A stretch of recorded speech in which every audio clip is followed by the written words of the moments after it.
welcome back to the official channel of Landmark English Academy. So today we are back with a new video, that is Golden Rules for PTE. अब हमने IELTS के बारे में तो काफी कुछ पढ़ लिया. Let's shed some light on PTE as well, Pearson Test of English. ठीक है. अब PTE में हम अगर गोल्डन ग्रामर रूल्स की बात करें तो हमारे लिए थोड़ा ज्यादा इजी हो जाता है उस चीज को समझना और फिलअप्स वगैरह जो भी होते हैं उनको इजीली फाइंड आउट करना.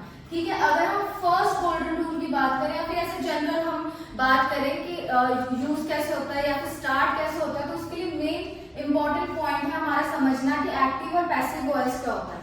ठीक है. What is the meaning of active and passive voice. For example अगर हम एक्टिव वॉइस में बात कर रहे हैं तब हम एक फॉर्मूला लगाते हैं, subject plus verb plus object. That means subject कोई इंसान या किसी का नाम, किसी भी चीज का नाम. ठीक है. बेक्ड उसका एक्शन या उसका कोई वर्क, बेक्ड. ऑब्जेक्ट है हमारा केक. ठीक है. शी बेक्ड अ केक, उसने एक केक को बेक किया.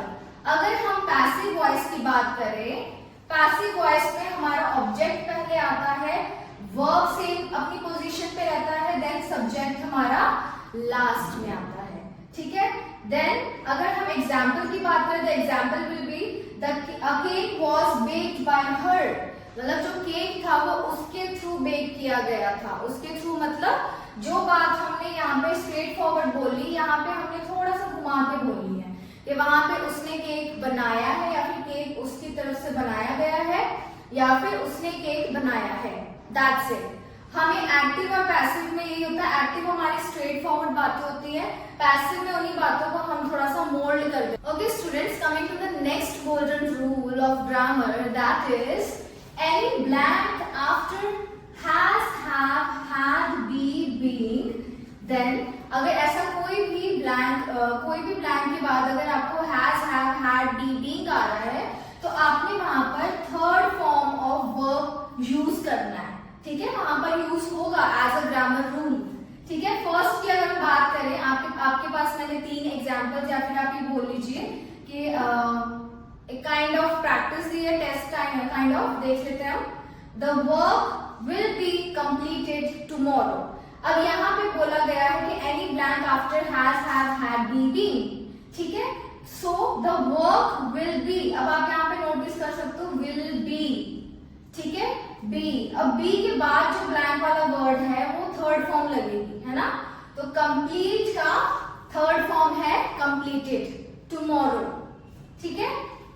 अब अगर हम बात करें सेकेंड एग्जाम्पल की, he has finished his homework. अब यहाँ पे हैज कहाँ पे है, हैज. हैज के बाद वाला जो ब्लैंक है वो फिनिश की थर्ड फॉर्म फिनिश्ड. थर्ड की अगर हम बात करें, this is to be demolished tomorrow.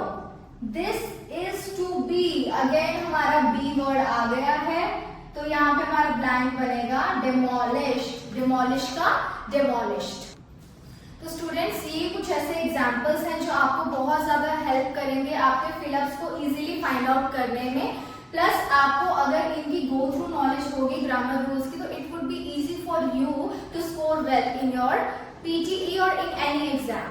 Coming to the third golden rule of PTE, that is in case what if been is given before blank, है ना. अगर been आपको blank से पहले दे दिया जाए तो उस केस में हम क्या करेंगे. ठीक है. उस केस में हम या तो verb की फर्स्ट फॉर्म के साथ ing लगाएंगे. ठीक है. जो हमारा एक्टिव बनता है, या फिर हम थर्ड फॉर्म ऑफ वर्ब को यूज करेंगे एज अ पैसिव.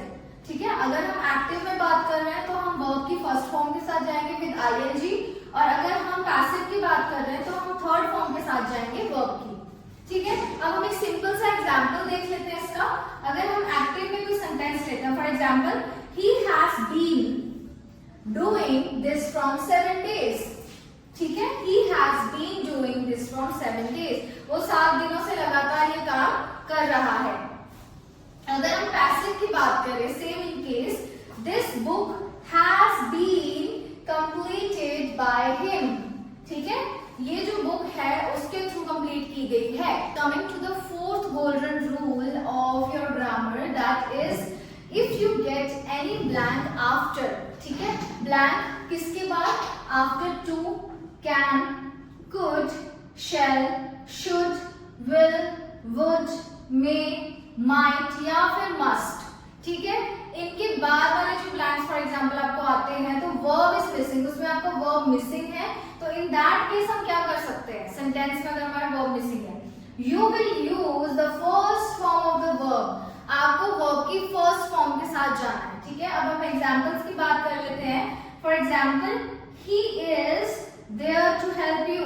ठीक है, अब आप देख सकते हो यहाँ पे टू दिया गया है, टू, अब ब्लैंक किसके बाद है, टू के बाद है, तो वर्ब की फर्स्ट फॉर्म, हेल्प की वर्ब की फर्स्ट फॉर्म क्या है, हेल्प, हेल्पिंग, काइंड ऑफ। अब आप देख सकते हो यहाँ पे हेल्पिंग नहीं जाएगा इसके साथ, he is there to helping you, no, he is there to help you, no। अब वर्ब की फर्स्ट फॉर्म के साथ जाते हैं, he is there to help you, जारी है, okay. Next, he can compete in the games। ठीक है, he can compete, अब can यहाँ पे हमारा वर्ड है, can compete, can के बाद वाला जो ब्लैंक है उसकी first form in the games। ठीक है, वो compete कर सकता है गेम्स में। Third is he will wait for more, he will कहाँ पे आ रहा है हमारा, will भी है, यहाँ भी will है, wait, will के बाद वाला जो ब्लैंक है उसके साथ उसकी फर्स्ट फॉर्म लेंगे हम, ना वेटिंग ना वेटेड ना वेट। ठीक है, फॉर मोर, वो और ज्यादा वेट कर सकता है, काइंड ऑफ। ठीक है, तो इन वर्ड्स के साथ आपको कुछ हेल्प मिल जाती है कि आपको वर्ब के फर्स्ट फॉर्म के साथ जाना है, इन केस वर्ब मिसिंग है तो आपने कैसे उस चीज को टैकल करना है, या फिर ये कुछ ऐसे स्पेसिफिक वर्ड्स होंगे, कुछ हेल्पिंग वर्ड्स होंगे जिनके साथ आपने आगे प्रोसीड करना है for correction. Coming to the fifth golden rule of your grammar, that is if a or an is given before any blank। ठीक है, अगर आपको a या an दिया गया किसी भी ब्लैंक से पहले, तो हम उसमें क्या करेंगे, हम सिंगुलर वर्ड का यूज करेंगे उस ब्लैंक में। ठीक है, लेकिन अगर इफ इन केस एक सिचुएशन आ जाती है an वाली, तो हमने वहां पे क्या करना है, सिंगुलर वर्ड के साथ ही जाना है, लेकिन एक वोवल साउंड के साथ। अब वोवल साउंड क्या होता है, ये हमने काफी बार पढ़ा है, ए ई आई ओ यू।